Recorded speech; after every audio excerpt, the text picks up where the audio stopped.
వేదాంత పంచదశి తత్వవివేక ప్రకరణం.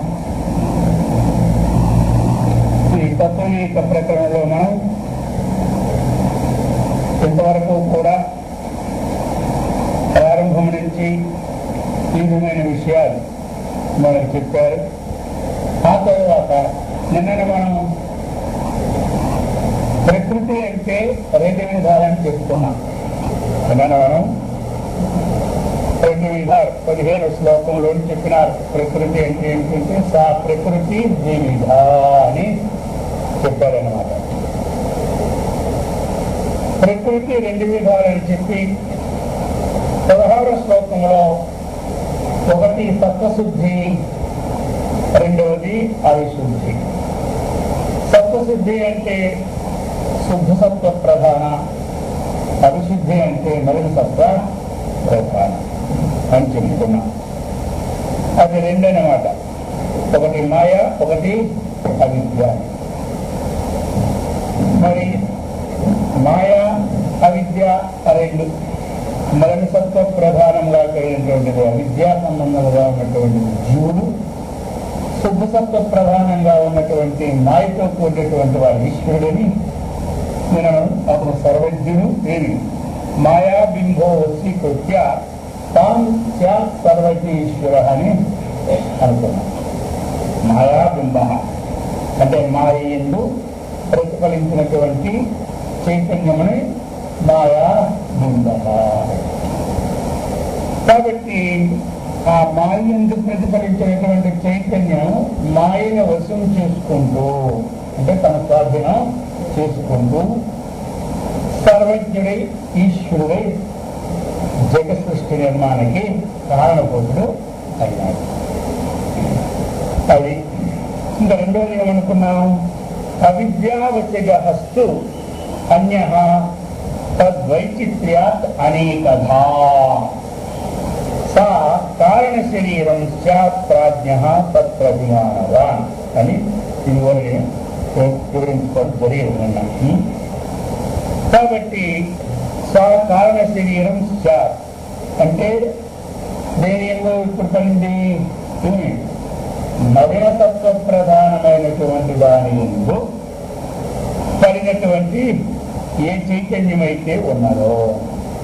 మలిన తత్వం అంటే అర్థం ఏమిటి, అవిద్య అంటే అక్కడ రజస్సు రెండు కలిసి బాగా ఉన్నాయి. కాబట్టి అది అవిద్యాహేతువుగా చెప్పడం జరిగింది. అది జీవ అని ఈ రెండు. కాబట్టి మాయోపదిక ఈశ్వర, అవిద్యోపాదిక జీవ. సారాంశం మనకి దాంట్లో ఈరోజు 18వ శ్లోకం. క్రమప్రాప్తం సూక్ష్మ శరీరం తదుపాధికం జీవం యుక్తాదీతం తత్కారణ ఆకాశాది సృష్టి మహా. ఇప్పుడేమో మనకి చెప్పబోతూ ఉన్నారు. ఏం చెప్పబోతూ ఉన్నారు,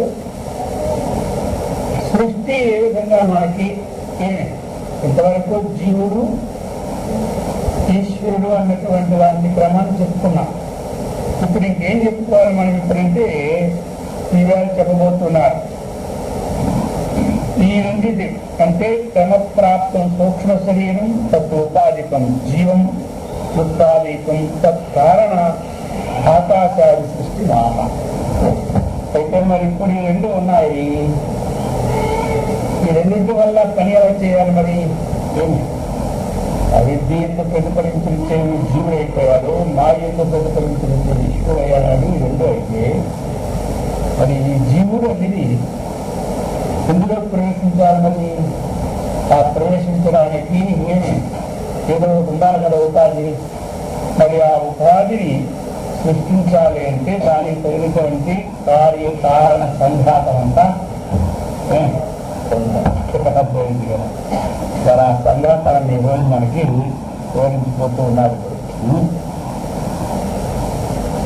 తమ ప్రధాన ప్రకృతి తద్భోగాయేశ్వరాజ్ఞయా నియత్పవన తేజో అంబుభో భూతాని జిజ్ఞిరే. అది తమ ప్రధాన ప్రకృతి, తమ ప్రధాన ప్రకృతి తద్భోగా ఈశ్వరాజ్ఞయా నియత్పవన తేజో అంబుభో భూతాని జిజ్ఞిరే. తమ ప్రధాన ప్రకృతి తద్భోగాయ ఈశ్వరాజ్ఞ తద్భోగాయ తేషాం ప్రాజ్ఞానాం భోగాయ తేషాం ప్రాజ్ఞానాం భోగాయ. దేని యొక్క భోగము అంటే చెప్పాలి ప్రాజ్ఞానాం భోగాయ, ప్రాజ్ఞుల యొక్క భోగం. ప్రాజ్ఞుడు అంటే ఇక్కడ ఎవరు? జీవుడు అర్థం. అర్థం ఉంది కదా. ప్రాజ్ఞ అంటే జీవుడు అనమాట. ఆ జీవుని యొక్క అనుభవం కొరకు ఈశ్వరాజ్ఞయా న్యాయోపాధితో కూడినటువంటి ఈశ్వరుని యొక్క ఆజ్ఞ ద్వారా తమ ప్రధాన ప్రకృతి చెప్తున్నారు. తమ ప్రధానంగా చేసుకున్నటువంటి ప్రకృతి నుండి అన్నమాట. ఏమిటి ఉత్తనైన నియత్ పవన తేజో అంబు భువు భూతాలు, ఏ పంచభూతాలు మారిన భూతాలు పంచభూతాలు దిగ్గులే ప్రాదుర్భూతాలు. ఇదన్నమాట సామాన్యార్థం శ్లోకంలో ఉంటుంది. కాబట్టి దేనికోసము అంటే తద్భోగాయ. తద్భోగ అంటే తేషాం ప్రాజ్ఞానం భోగాయ, అనుభవం కొరకు. ఏమిటి అనుభవం? సుఖ దుఃఖ సాక్షాత్కార సిద్ధయే. జీవుడు ఏమనిపిస్తాడు? సుఖం అనిపిస్తాడు, దుఃఖం. సాక్షాత్కారం అంటే సుఖ ప్రత్యక్షము, దుఃఖ ప్రత్యక్షం. జీవుడి అనుభవం. తమ ప్రధాన ప్రకృతే తమో గుణ ప్రధానతయా ప్రకృతే పూర్వోక్తాయాః ఉపాదన కారణభూతాయాః సకాశాత్. కొన్ని శ్లోకంలో చెప్పారు కదా, ప్రకృతి అంటే ఏం చెప్పారు? సత్వము, రజస్సు, తమస్సు, 3 గుణాలు ఉన్నాయి. ఈ రోజంతా కూడా సృష్టి క్రమాన్ని చెప్పబోతున్నారు. దీన్ని పంచీకరణం అని అంటారు. అర్థమైందా? పంచీకరణం అంటే ఏమిటంటే ఇదే కాబట్టి చెప్పబోతున్నారు. ఇప్పుడు అది పంచీకరణ విభాగం అంటే చెప్తున్నారు. ఏది ప్రధానంగా తీసుకున్నారు అంటే సృష్టికి ముందు తమ ప్రధాన ప్రకృతి అది సత్వము, రజస్సు. ఇక్కడ ఏమైంది? మరణ సత్వం ఏమో జీవయ్యారు అంటే అందులో కూడా కలిసి ఉన్నాయి రజోగుణాలు. కానీ ఇక్కడ ఏమైంది? శుద్ధమా కాదు, ఇది తమ ప్రధాన. తమో గుణము ఆదిత్యత ఉన్నటువంటి భాగాన్ని ఇచ్చారు. ప్రకృతిలో 3 ఉన్నాయి అంటే ఆదిత్యత భాగం ఉన్నదంటే పూర్తిగా లేవా? 3 గుణాలు కూడిందే ప్రకృతి. తమో గుణం ఒక 80% ఉందనుకోండి, రజోగుణం 15% ఉందనుకోండి, సత్వగుణం 5%. ఆ విధంగా ఆ తమ ప్రధానం చెప్పినారు. ప్రధానం అక్కడ సత్వ ప్రధానం చెప్పారు, అక్కడ మలి సత్వ ప్రధానం అన్నారు, ఇక్కడ తమ ప్రధానం. ఈ తమ ప్రధానమైనటువంటి ప్రకృతి అంటే తమో గుణం ప్రధానముగా ఉన్నటువంటి ప్రకృతి నుండి ఉపాదాన కారణభూతాయాః. ఉపాదానం ఇక్కడ ఏమైందంటే తమో గుణంతో కూడినటువంటి ప్రకృతి, అది ఉపాదానం. సకాశాత్ దాని యొక్క ఏమి సహాయముతో ఈశ్వరాజ్ఞయా అన్నారు మన శ్లోకంలో. అంటే ఈశనాది శక్తియుక్తస్య జగదధిష్టాత్తు ఆజ్ఞయా ఈక్షాపూర్వక సజ్జిన ఇచ్చారోపయా నిమిత్త కారణ భూతయ. అది ఈశ్వరాజ్ఞ పదానికి జగదధిష్టాతు ఆజ్ఞ, జగత్తుకి ఎవరైతే అధిష్టానమో అటువంటి పరమాత్మ యొక్క ఆజ్ఞగా. రెండవది ఏమిటి? ఈక్షాపూర్వక సజ్జనేచ్ఛ రూపయ. ఈక్షాపూర్వకం అంటే ఏకోహం బహుశ్యాం ప్రజాయేయా అని ఈక్ష. ఈక్షణం అంటే దృష్టి. దాన్నే సంకల్పమని కొంతమంది చెప్తారు. అహం ఏకః, నేను మరేం కావాలి, నేను ఇప్పుడు అనేకం కావాలి, నేను అనేకం కావాలి అన్నటువంటి ఈక్షాపూర్వక సజ్జనేత్య. సజ్జన అంటే సృష్టి.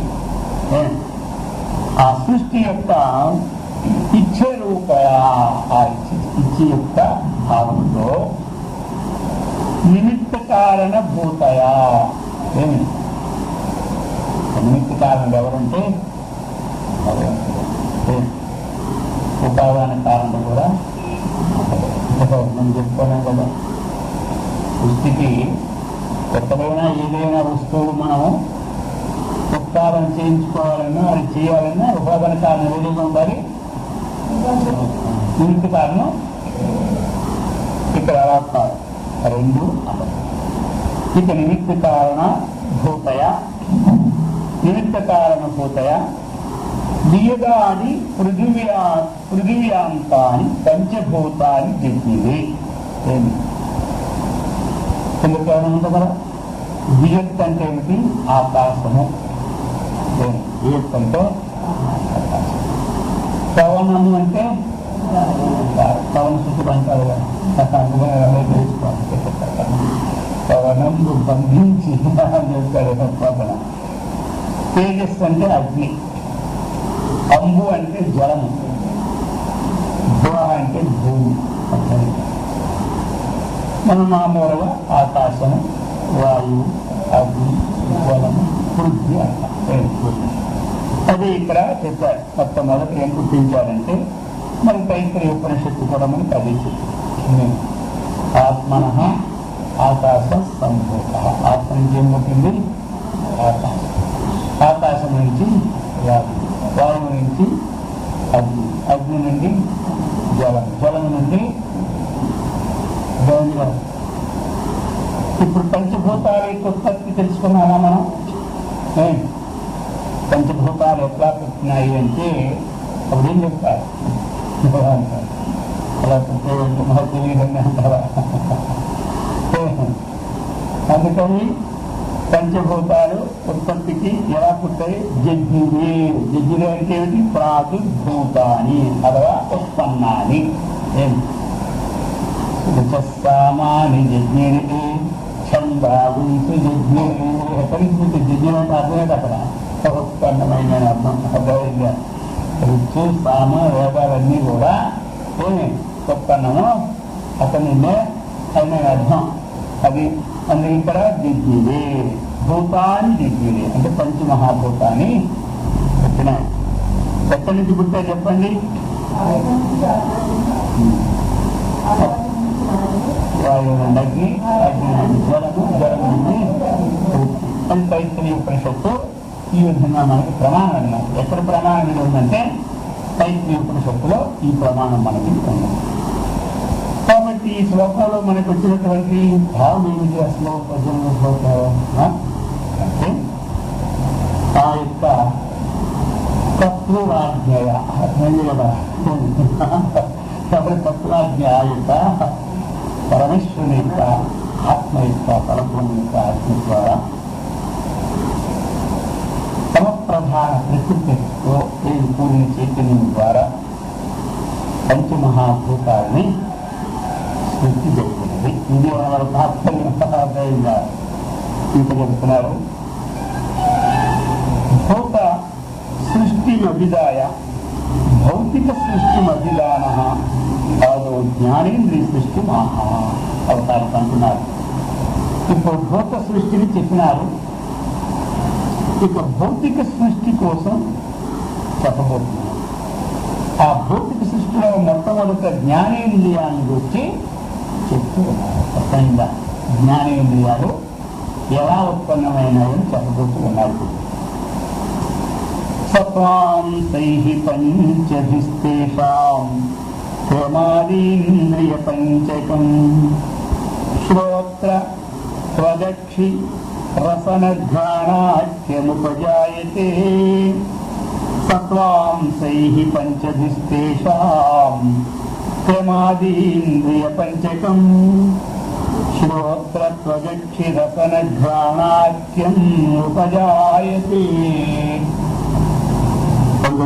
చెబుతున్న మనకి ఇప్పుడు తేషాం వీదాదీనాం పంచభిః సత్వాంశైః సత్వగుణ భాగైః ఉపాదానభూతైః చెప్తున్నారు ఇప్పుడు మనకి. పంచభిః పంచం ఏమిటి?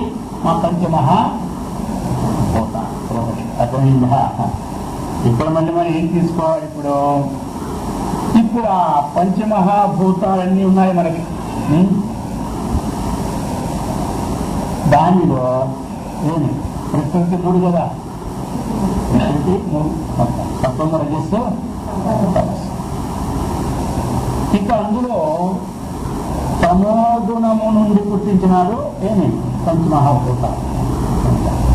అయితే ఇక్కడ కూడా ఇంకా మనం చెప్పుకోవాల్సింది ఏంటంటే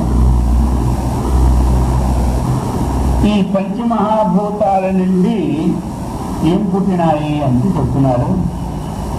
లేదు పంచమహాభూతాన్ని మనం ఏమి పంచుకునే పర్వాలేదు, అది కూడా తెలుసుకోవాలి. ఇప్పుడు ఇవేమి పుట్టినటువంటి అపంచీకృత భూతాలు అంటారు. ఏం పేరు దాని పేరు? అయితే వీటిని పంచీకృతం చేయాలి. పంచీకృతం ఎందుకు చేయాలంటే భౌతిక సృష్టి అంతా మనకి అవసరం. మనకి అవసరం భౌతిక సృష్టి అవసరం అన్నమాట. ఆ అవసరం చేత మనము ఈ పంచీకరణ ఎలా విధానం అంటే ఆకాశం ఉంది. ఆ ఆకాశాన్ని మనం ఏం చేయాలంటే 4 భాగాలు. ఆకాశాన్ని అలాగనే 5 4లో ఏం చేశాను? 5 4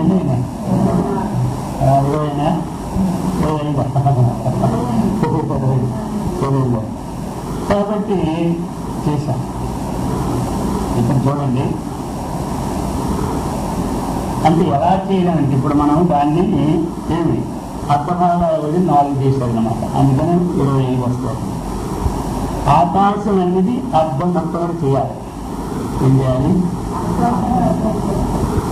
ఆ అర్థాన్ని మళ్ళీ 4 అర్థమైంది. 20 భాగం ఉందట. ఆకాశాన్ని ఏం చేయాలి? అర్థం. అలాగే వాయువుని అర్థం ముందు అలా పంచిపోతాను ఏం చేయాలి? అర్థం చేసేయాలి. అర్థమైపోయిందా? సగం ఉంది ఆదిక్షేతన భాగం, మిగతా సగం ఏంటి? 4 చేశారు. 4 ఇప్పుడు సగం ఉండిపోయిన 5 ఉన్నాయి. ఏమి ఇది చేసిన 4 ఎన్ని? 5 4 ఇప్పుడు ఈ 4లో ఆకాశం 4 ఉన్నాయా? ఇప్పుడు మనం ఏం చేస్తారు? ఈ ఆకాశం 4లో ఏమి వాయువు 4 చేసినారా? అన్ని 4 ఉన్నాయా? అప్పుడు వాయువులో ఒక భాగం తెచ్చి ఆకాశంలో పెడతాడు, ఆకాశంలో భాగం తీసుకెళ్ళి అర్థం ఇప్పుడు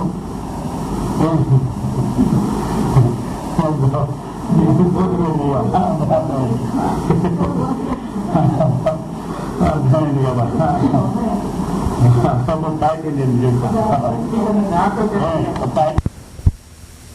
మనం ఏమనుకున్నామంటే ఈ ప్రకారముగా ఆకాశాన్ని 2 విధాలుగా ముందు భాగించాం. అర్థమైంది కదా?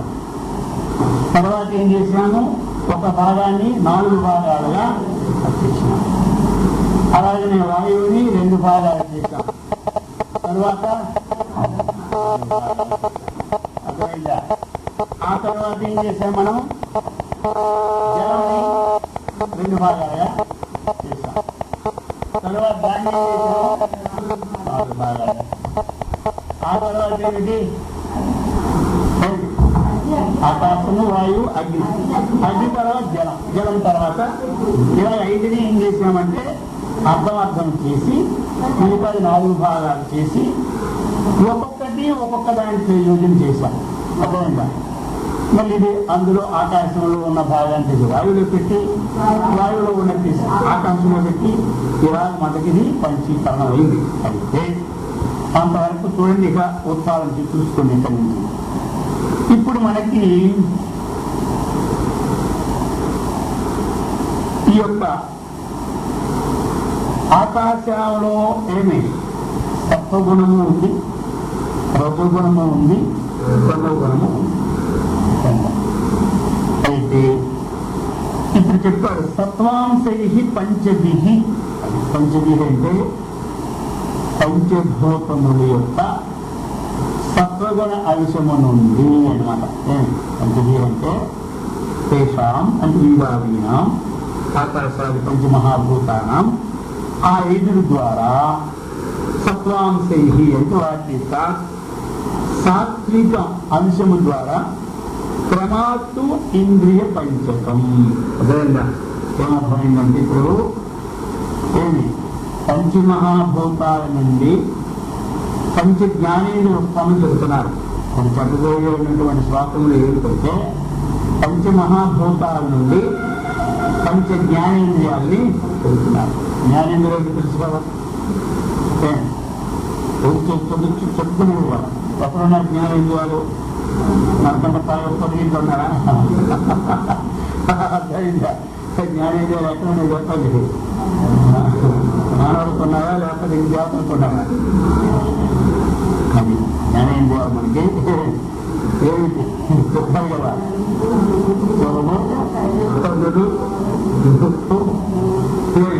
మళ్ళీ జ్ఞానేంద్రియాలు రాదు. అది పైన అందగం కానీ కాదు, అది పద్మేంద్రియం గెలిచారు. శ్రోత్రము ఏమి? త్వక్కు అంటే చర్మం. శ్రోత్రము త్వక్కు, చక్షు, జుహ, కాబట్టి ఈ యొక్క జుహ ఘ్రాణం అర్థమైంది కదా. ఏం చేయాలి చెప్పండి? వీటితోనే గ్రహిస్తాం మనం జ్ఞానాన్ని. శబ్దం చిన్నది వచ్చినా చాలు. చిన్నది వచ్చింది అక్కడే శబ్దం, అది ఏం చేసింది? అందుకని ఏమి అది అలాగే మనకి ఎక్కడ చిన్న శబ్దంగా గ్రహించేది ఏదైనా మనకి రూపం గ్రహించేది. ఫలాని రూపం అని తెలియపరిచేది ఇదేనమాట. ఫలాని సుగంధం తెలియపరిచేది ఇదేనమాట. ఇవాళ ఏం కావాలి? తప్పు చాలా రుచిగా ఉందండి అంటారు. ఏం కావాలి? నాకు రుచిలేదండి అంటారు. ఇవన్నీ గ్రహించలేదు.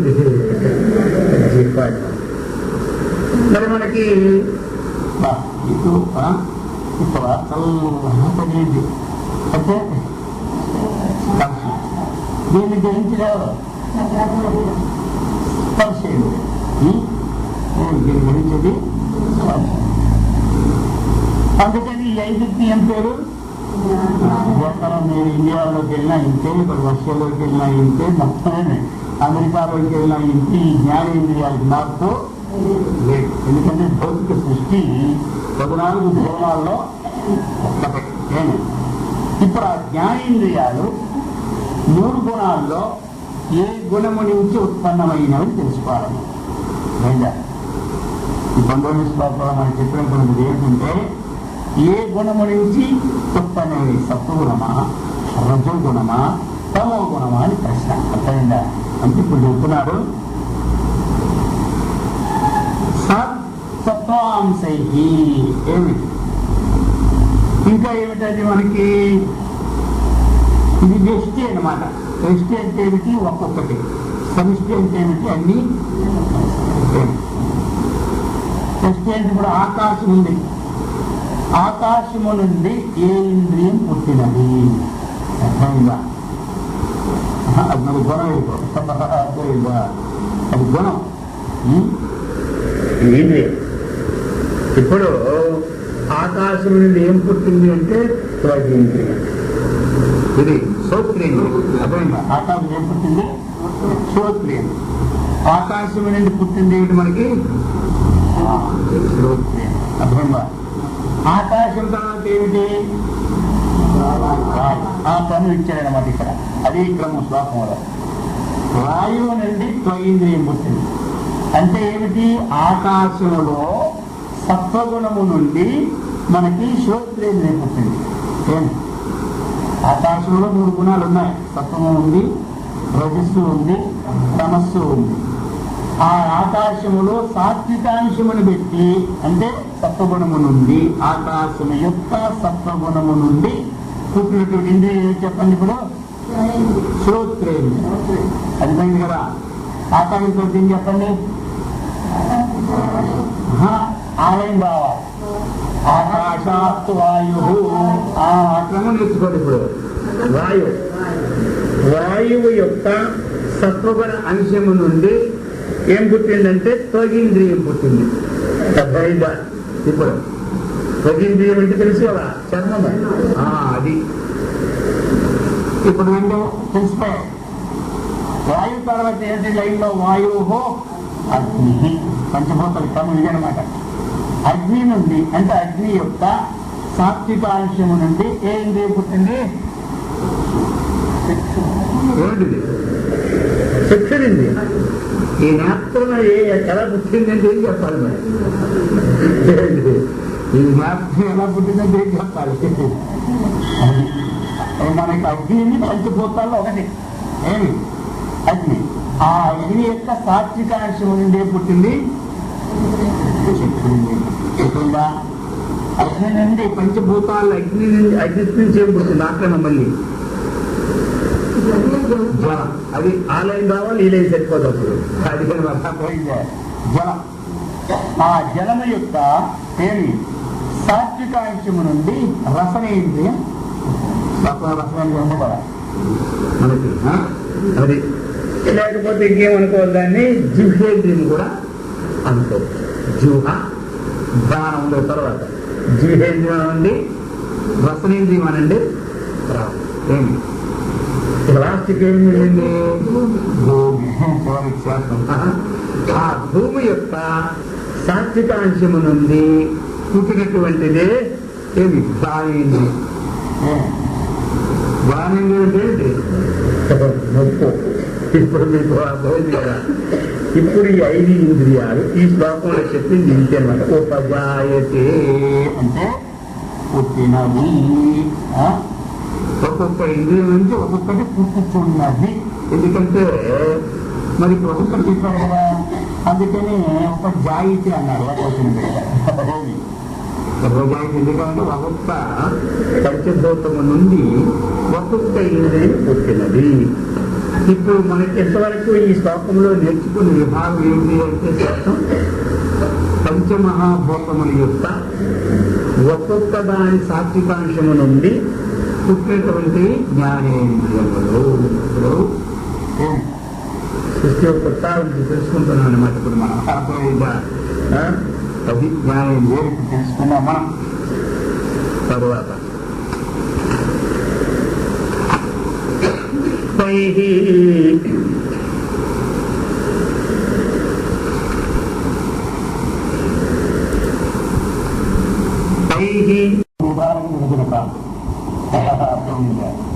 ఒక 4 ముక్కలు కావాలంటే ఒక పండుని తీసి 4 ముక్కలు వస్తే 4 ప్రకారాలు అవుతుంది. చిన్న కోసినా లేకపోతే అబ్బాయి కోసినా అబ్బాయి ఇక్కడ లోపల దీన్ని కోసిపారు దాన్ని భాగాలు వేడి అలా ఉంటాయి. ఎలా అంటే చెప్పినారు, మనో విమర్శ రూపం నిశ్చయాత్మిక. ఇక్కడ 2 విడదీసినారు. అప్పుడు శికారులో 2 విడదీశాం. అంటే మరి 4 ఎందుకు విడదీయాల్సి వస్తామంటే మళ్ళీ మన అనేది కోసం లెక్క వేసుకుంటా ఏమి ఇక్కడ ఏం చెప్పారు? మనో విమర్శ రూపం శాత్ ఒక విడదీశారు, బుద్ధి నిశ్చయాత్మిక అని 2 విడదీసేసినాం. 4 విధాలని మనకి వేదాంతం చదువుతున్న వేదాంత ఫలితాలు కూడా అంతఃకరణం ఏకదా భవతి వృత్తిభేదేన చతుర్థ ఏమి వృత్తిభేదం చేసి మనకి 4 విధాలు. అయితే ఏమిటది? ఇప్పుడు మనకి ఇక్కడ ఈ శ్లోకంలో విమర్శ రూపం అంటే సంకల్ప వికల్పాత్మకం. ఏమి మనం ఎప్పుడున్నా సంకల్పం చేస్తాం, ఈ పని చేద్దామా మాందామా అని. ఏమి ఈ వృత్తి ఎప్పుడైతే మనకి అంతఃకరణంలో ఉన్నదో ఏమి అప్పుడు దీని పేరు ఏమిటి తెలుసా? మనస్సు. పోయిందా? మనం తిరుపతి వెళ్దామా మాందామా, వెళ్దామా మాందామా, వెళ్దామా మాందామా. పోయిందిగా. ఈ వృత్తి ఎప్పుడైతే ఉందో లోపల దాని పేరేంటి? అప్పుడు అంతఃకరణ ఉంటుంది. దాని ఏంటి ఈ వృత్తి పడిందంటే అప్పుడు మనస్సు అయితే ఇంకంతే. అర్థమైందా? అవన్నీ ఒకవేళ అలా అందరం కలిసినాము ఎలాగైనా మరి మాసంలో మనం 16 రోజులు వెళ్దామని నిత్యం చేసేసుకొని రిజర్వేషన్ పంపించేసినాం. మనం చేసి వచ్చేసాం. ఇప్పుడు ఏమైంది మరి? వెళ్దామన్నా ఉందా? ఎవరైతే ఏం చెప్తాము? ఫలాని మా శ్రావణ మాసంలో కొన్ని రోజులకు 10వ తారీఖుని ఉదాహరణకి మేము 10వ తారీఖు వెళ్ళమని కొంతమంది అనుకోండి. 10వ తారీఖుని తిరుపతి వెళ్దా మనకి టికెట్ వచ్చాయి కదా ఇచ్చింది. ఇప్పుడు ఏమైతే సంకల్ప ఎక్కడ పోయి ఎవరు వచ్చింది? నిత్యాత్మిక వృత్తి వచ్చింది. దీని పేరే బుద్ధి. అర్థమైందా? దీని పేరేంటి? ఇప్పుడు టికెట్ తీసుకున్నాం. 10వ తారీఖు ఉదయం నేను సాయంకాలం మనం పద్మావతి ఎక్స్ప్రెస్ లో చక్కగా కూర్చున్నాం. అది సాయంకాలం తొందరగా వెళ్తుంది కాబట్టి ఇంక మనం పోయినది కాబట్టి కూర్చొని మాట్లాడుకుంటున్నాం. అక్కడ పాపనాశనంలో చూసుకోవాలి, వేదగిరి మీద వేద పాఠశాల చూసుకోవాలి, కొన్ని మలయాళ భూగర్భం తపస్సు చేసేది కాబట్టి ఆ స్థలం చూసుకోవాలి. ఈ చింతిస్తున్నాం, అందరము చూస్తున్నాం. అర్థమైంది కదా? ఈ చింతించుకోవాలి పోతూ ఉన్నామా? ఇప్పుడే వృత్తిలో నిత్యార్థం పోయింది, కూర్చుని 10 నిత్యార్థం. ఇప్పుడు చింతనాత్మక వృత్తి ఉంది కాబట్టి దీని పేరు ఏంటి? అర్థమైపోయింది. ఇప్పుడు అక్కడి నుంచి మనం ఏమి వెళ్ళిపోయినా కొత్తగా పరిశీలన చేసేసుకున్నా. లడ్డూలు, అనేక వస్తువులు, రకరకాలన్నీ తీసుకున్నాం. ప్రసాదం తీసుకెళ్ళి ఇస్తున్నా, దాంట్లో ఇక్కడ ఇస్తాం, గుళ్ళలు ఇస్తున్నా, కాసి కాళ్ళు ఇస్తున్నా. ఇవన్నీ నేనే వెళ్ళాను. అర్థమైందా? ఆ నీళ్ళకి వెళ్ళి ఎంత కష్టపడ్డాను, ఎంత తెచ్చి ఆ డబ్బులు తీసుకొచ్చాను. అవన్నీ తీసుకొచ్చిస్తూ నేనే మళ్ళీ వాళ్ళందరికీ చూపెట్టాను నేనే. అర్థమైందా? ఇప్పుడు ఈ 3 పోయి ఏం కూర్చొని తప్ప అవి వృత్తి ఉన్నప్పుడు దీన్ని ఏమంటాం? అర్థమైపోయిందా? ఈ ప్రకారముగా మనకి పైరంతఃకరణం సర్వవృత్తి భేదేన తద్విదాం మనోవిమర్శ రూపం స్యాద్ నిశ్చయాత్మిక. తీశారు. ఇంకో 2వ పాటకు వస్తున్నాడు 21వ శ్లోకంలో. క్రమప్రాప్తానాం రజువంశానాం ప్రత్యేకం అసాధారణ కార్యాన్ని ఆహా చెప్తున్నారు. ఇప్పుడు క్రమప్రాప్తానాం సత్వగుణం తర్వాత ఏమిటి? గుణం. ఆ రజోగుణం యొక్క అంశంలో ప్రత్యేకం మళ్ళీ ఏంటి? ఒక్కొక్క దాని నుండి ఉత్పన్నమైనటువంటి దాని గురించి చెప్పబోతున్నాను చెప్తున్నాను. రజోంసై పంచవిస్తేషాం క్రమాత్కర్మేంద్రియాని వాక్పాని పాదపాయు పస్తా విధానాన్ని చెచ్చిరే చెప్తున్నాడు. రజోంసై పంచవిస్తేషాం క్రమాత్కర్మేంద్రియాని వాక్పాని పాదపాయు పస్తా విధానాన్ని చెచ్చిరే. రజో పంచేషాం పంచభిః రజోంసైః తేషాం నిదాదీనాం ఆకాశాదీనాం వీటి యొక్క 5 యొక్క ఏమి 5 అంటే 5 ప్రత్యేకం అన్నమాట. ఒక్కొక్కటి దాని యొక్క రజోగుణము నుండి పుట్టినవి కర్మేంద్రియాలు. అర్థమైందా? ఇప్పుడు కర్మేంద్రియాలు ఎలా పుట్టినవి చెప్తున్నారు. అంటే ఆకాశం యొక్క రజోగుణము ఒకటి ఉంది. ఆ రజోగుణం నుంచి ఏది పుట్టిందంటే ఈ 5 గుర్తు పెట్టుకోవాలి. వాక్కు, పాని, పాదము, వాయు, ఉపస్థ. ఈ క్రమం అనమాట. ప్రమాదం అన్నాడు కదా మనకి. వాక్ అంటే తెలుసు కదా అందరికీ.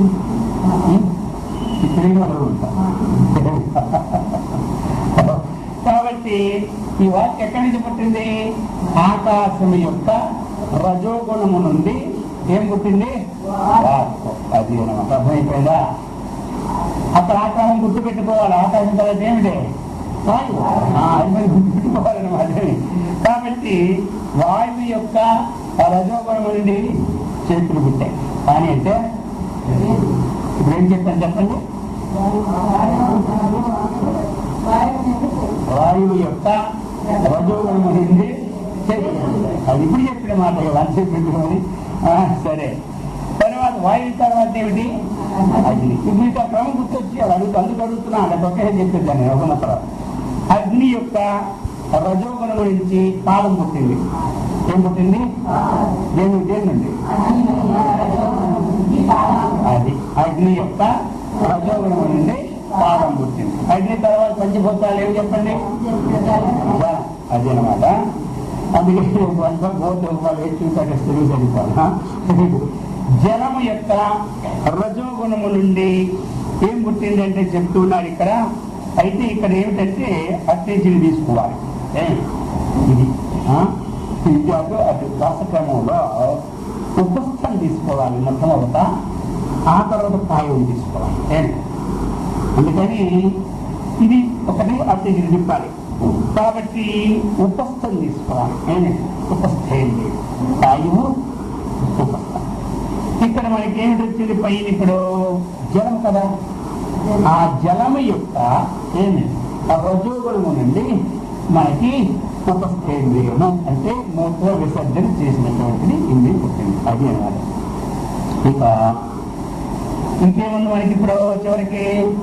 ఆ భూమి. అర్థమైందా? భూమి యొక్క రజోగుణ అంశము నుండి ఏం పుట్టింది? గుడేంద్రియం. మల విసర్జన చేసినటువంటిది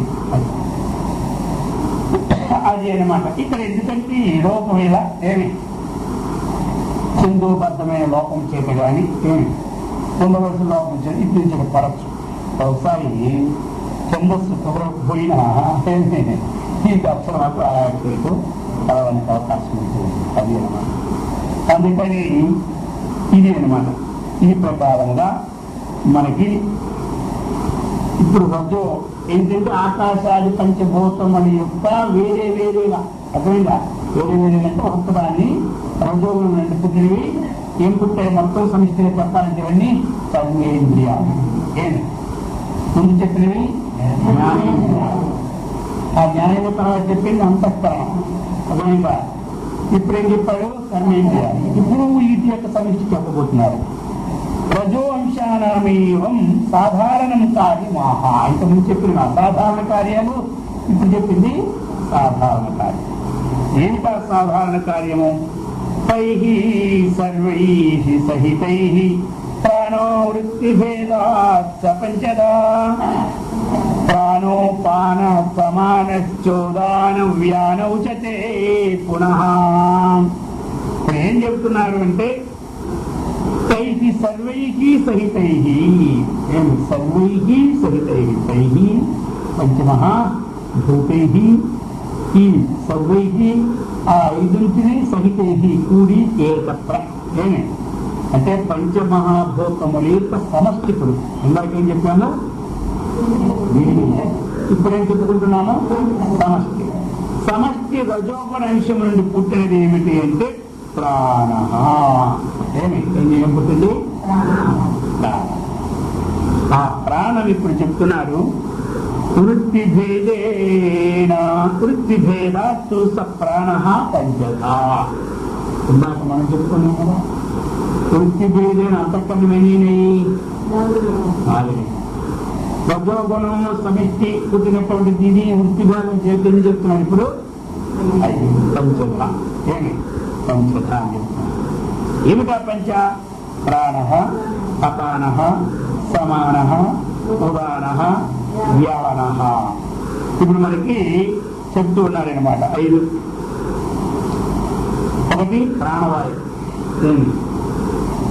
ఉన్నది ఒక్కటే, ఉన్నది ఒక్కటే. అవి చేసే వృత్తులు పెట్టి వాడికి 5 పేర్లు వెళ్ళిపోవచ్చు.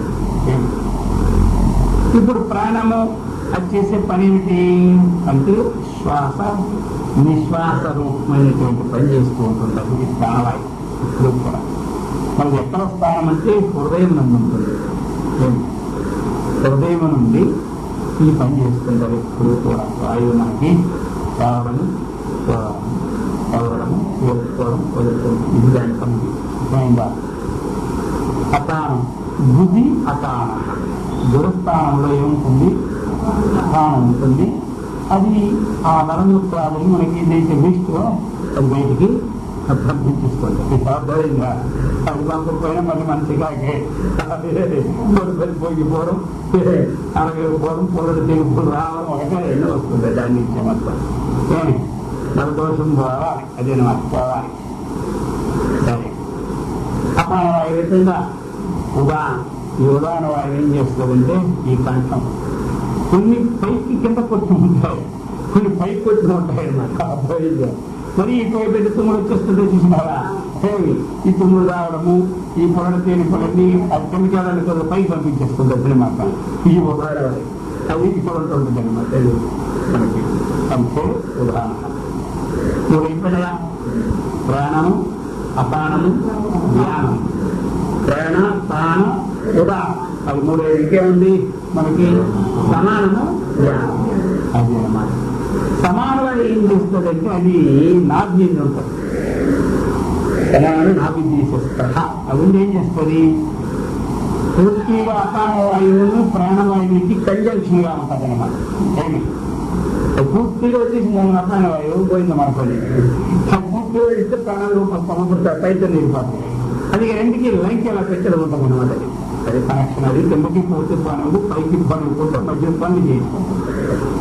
అది ఇంకేమిటి? వ్యాన సర్వ శరీర వ్యాన ఏం చేస్తుంటే మనం తిన్నటువంటి పదార్థాలన్నీ కూడా ఏమి దేని దాన్ని పంపుతుంది. రక్తంలో పంపుతూ ఉంటుంది. అర్థమైందా?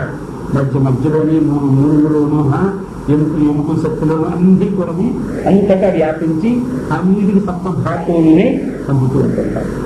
ఆ వృత్తి భేదాన్ని బట్టి వీటికి ఎన్ని పేర్లు వచ్చినాయి? ఒకే వ్యక్తి ఉన్నాడనుకోండి, చదువుతున్నాడు, బీఏ చదువుతున్నాడు, కంప్యూటర్ ఉద్యోగం చేసినాడు, అందరికి ఉద్యోగంలోకి 10 ఏళ్ళు పెట్టి ఉన్నాడు. పోలీస్ జాబు ఖాళీ ఉంటే అందుకు పెట్టాడు, పనిగా వచ్చేసింది. సరే వెళ్ళాడు. ఇప్పుడు వారి పేరు ఏంటి? వృత్తి చేసిన వృత్తిని పెట్టి 14 రోజులు పోయిన తర్వాత ఏమైపోయింది తెలుసా? ఆ 5 ఏళ్ళు కూడా ఆ ఉద్యోగం వచ్చేసింది. ఆ ఉద్యోగం వచ్చేసరికి ఏమైనా సబ్ కలెక్టర్గా వేసేసినట్టు ఇక్కడ నుంచి అక్కడ పోయినాడు. ఇప్పుడు ఏమైనాడు? అర్థమైందా? వాడికి ఏదో పైన అందరూ చెప్తే మరింత యాక్షన్ నిలబడ్డాడు. ఆ నిలబడ్డాడు. వెంటనే వాడు మినిస్ట్రీ, ఈ మినిస్ట్రీని మీటింగ్ పెడితే ఈయన గొప్ప, ఈయన ముఖ్యమంత్రిగా తీసుకున్నాడు. ఇప్పుడు అయిపోయాడు.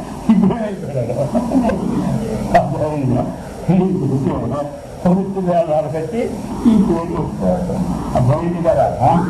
బాగా ఈ ప్రకారంగా ఇది చెప్పేస్తాడు అన్నమాట ఇప్పుడు మనకి. సరే, ఈ ప్రకారంగా మనకి చెప్పి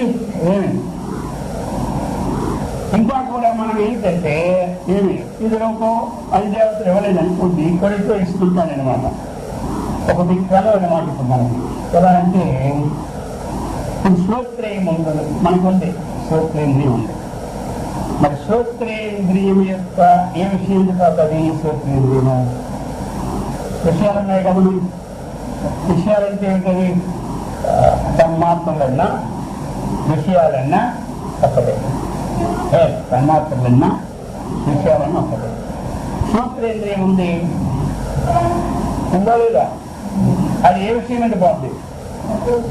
అది ఇంకేమైనా అర్థమైందా? అది లోప విషయం ఉంది. ఇప్పుడు కళ్ళు మూసుకొని ఈ శ్రోత్రేంద్రియ లోపల నిలుస్తారా? చెవుడు బాగా మూసుకొని నేత్రేంద్రియ అదృష్టానికి తప్ప అర్థమైందా? అందుకని శ్రోత్రేంద్రియానికి విషయం తెలిసి ఏం చెప్పాలి? అర్థమైందా? మనకి త్వగింద్రానికి విషయం ఏమిటి? స్పర్శ. విషయాలు ఇప్పుడు చెప్తున్నది. చక్షురింద్రానికి విషయం ఏమిటి? రూపం. జిహేంద్రానికి విషయం ఏమిటి? దాని పేరు ఏమిటి? రసం. అదేనమాట. ఇక ఘ్రాణేంద్రియానికి విషయం ఏమిటి? గంధం. గంధం అది గంధం శుభరిచ్చ అశుభరిచ్చ అశుభరిచ్చ అది మంచిది కావచ్చు, చెడ్డ కావచ్చు. గంధం సరే.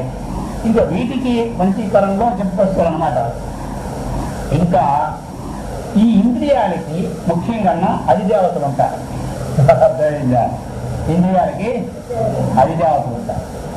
అధిదేవత ఎప్పుడైతే వదిలేసింది ఇంద్రియాప్పుడు వదిలేస్తారు. చెవుగానే ఉంటుంది. లోపట ఉన్నటువంటి ఇంద్రియం ఏమి మనకి చెవులో ఏమిటి అనుకుంటుంది? కర్ల తీరి అనేటువంటి దానికి అధిదేవతలు ఉంటారు. అధిదేవత ఎప్పుడైతే మనకి దాని ఎందుకు లేదో ఆ లోపల వదిలేస్తారు. నేను కృష్ణ తారాగ్ర వచ్చి మన కంట్లో ఉంటుంది. ఏమి దాని అధిదేవత వదిలిస్తే కన్ను ఉంటుంది కానీ కన్ను. అందుకని అధిదేవతలు. ఆ అధిదేవతలు ఎవరంటే శ్రోత్రానికి అధిదేవత దిక్కు. పోయిందా? శ్రోత్రానికి అధిదేవత ఎవరు? దిక్కు అనమాట. సత్తుకు అధిదేవత వాయు. సత్తుకు అధిదేవత వాయు. చక్షుకు అధిదేవత అందరికీ తెలుసు. అందరికీ తెలుసునే చదివి చెప్పలేదంటే చెప్తూ తప్పు అంటారు, ఉప్పు అంటారు అంటే తెలిసింది. చక్షుకు అధిదేవత ఎవరు? సూర్యుడు. జీవకు అధిదేవత వరుణుడు. జ్ఞానేంద్రికి అధిదేవత అశ్విని దేవత. అర్థమైందా? ఇది ఇవి ఇంద్రియాలు మనకి జ్ఞానేంద్రియాలు. జ్ఞానేంద్రియాలు ఏమి? శ్రోత్రము, దానికి విషయం శబ్దము, దానికి విషయము ఏది? అధిదేవత దిక్కు. అర్థమైంది కదా? ఇప్పుడు తెలుసుకోవాలా? ఇక మరి కర్మేంద్రియాలు ఉన్నాయి కదా. కర్మేంద్రియానికి విషయాలు ఏమిటి? వచన, ఆదాన, గమన, ఏమి? ఆనంద, విసర్గ. కర్మేంద్రియాలు మనకున్నాయా? వాక్. వాక్కి ఏమిటి విషయం అంటే ప్రార్థన. దానికోసం ఏమిటి? ఇంకొక విషయం ఏమిటి? తిండమే. దీనికి ముందు విషయాలు పెట్టాడు భగవంతుడు. ఇది ఎక్కువైందంటే మాటలు ఎక్కువైపోతుంది. రెండు తగ్గినా కొంతమంది మాట్లాడుతుంటాయి. అది మళ్ళీ అక్కడ మొత్తం మీద రెండు విషయాలు వస్తుంది. వీటికి 2 పనులు పెట్టాడు భగవంతుడు. పెట్టిన ఎందుకు వరకు అందుకు వాక్కి విషయం అంటే చేతికి విధానం ఏంటి? ఆదానం, స్వధానం. అర్థమైందా? ఇవ్వడం. పాదానికి విషయం ఏంటి? గమనాన గమనం. ఇవ్వడం, రావడం. ఇంకా స్థాయి ఉంది కదా మనకి, దానికి విసర్గం. అర్థమైందా? దీనికి ఒక పని. అర్థమైందా? ఇక ఉపస్థ ఉంది. ఆ ఉపస్థికి 2 పనులు అర్థమైంది కదా. ఒకటి ఆనందం, రెండవది దుఃఖం కాదు, విసర్జన. అది అనమాట. దానికి 2 పనులు. అందుకే వ్యూహోపస్తులను జయించిన వాడే మానవుడు భగవంతుడు అయిపోతాడు. అర్థమైందా?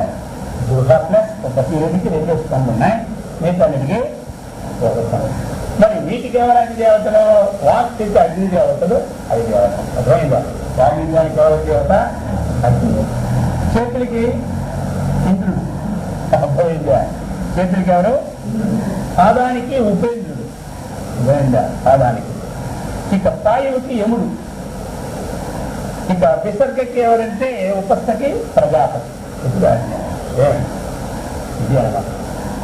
మరి మన మనస్సు, బుద్ధి, చిత్తము ఇంకేమనుకున్నాం.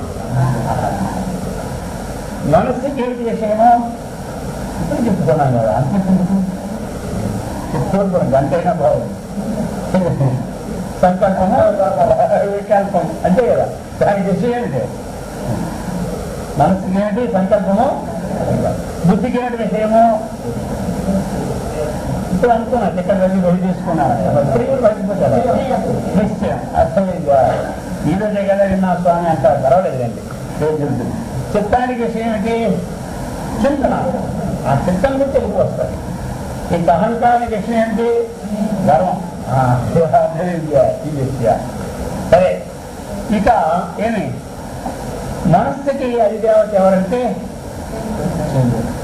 చంద్రమా మనసో జాత అజాయిత అనుకున్నాం కదా. బుద్ధికి ఎవరి అధిదేవత అంటే బ్రహ్మ. అలాగనే చిత్తానికి అది దేవత శంకరుడు అన్నమాట. విద్యానికి ఎవరికి అహంకారానికి అది దేవత అచ్యుతే. ఈ పంచీకరణ గ్రంథం కూడా ఈ విధంగా ప్రకటించింది. అది వేదాంతారాలు ఇస్తారనమాట. అదే ఇక్కడ ప్రకటన వచ్చింది కదా, అది కూడా చెప్పేసిన అర్థమైంది కదా. ఈ ప్రకారంగా మనం ఇప్పుడు తెలుసుకున్నాం. ఇంద్రియములు ఎలా ఉత్పన్నమైనది, ఇంద్రియముల యొక్క అధిష్టాన దేవతలు ఎవరు, ఇంద్రియాలకు విషయమేంటి ఏమిటి, ఇవన్నీ కూడా మనం తెలుసుకున్నాం. కాబట్టి ఇక ఇక్కడి నుంచి కూడా ఆ ఇంద్రియములు కలయికతో కలిగినటువంటి శరీరం అంటే ఏమిటి, సూక్ష్మ శరీరం అంటే ఏమిటి, కారణ శరీరం అంటే ఏమిటి, దృష్టి అంటే ఏమిటి, సమిష్టి అంటే ఏమిటి అన్నటువంటి విషయాలను కూడా చూపిస్తారు. అందుకని ఈరోజు జరిగినవన్నీ ఒకసారి మనం చేసుకోవాలి. అక్కడి నుంచి ఇది పంచీకరణం ఇదేనమాట. పంచీకరణం మీరు నేర్చుకున్నారా ఇంకా పంచీకరణ నేర్చుకోవాలి. అయితే మీకు మార్పులు నేర్చుకోవాలి. చాలా మంది అందుకని పంచీకరణం అంటే ఇదేమీ లేదు. అందుకే ఇది కూడా రేపు ఇంకొకసారి ఇది సంగ్రహంగా విశేషంగా చెప్పాం.